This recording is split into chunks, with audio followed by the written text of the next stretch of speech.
3 tips to UMT students that they should be doing that to excel in their life.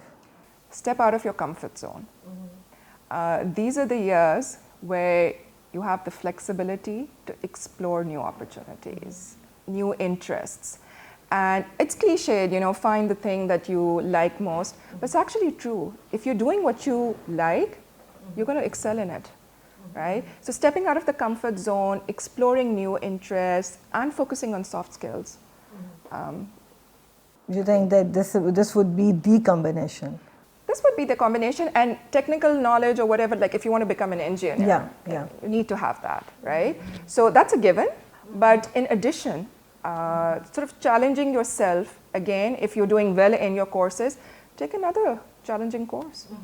Okay? It will add value to your life.